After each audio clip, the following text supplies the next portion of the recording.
高铁站市南区的乐活昆士湾由在地总铺赛所主持的风味餐宴会，一直是民众喜意的传统道菜。今年2023年同款澎湃推出，另外要让民众享受好滋味的，也有甲亚洲参与合作的餐道菜，透过创意，让大家认识无同的料理。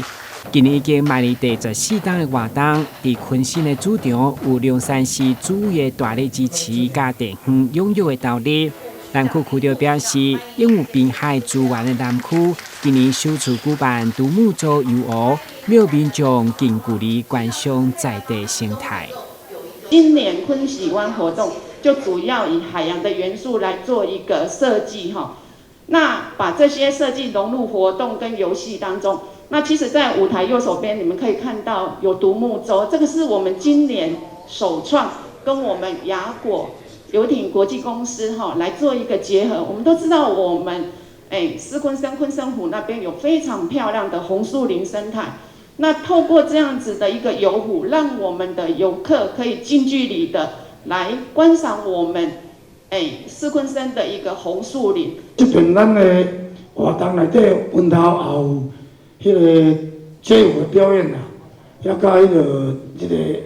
健美，迄天较来看迄个十步走的健美，体格是有够水，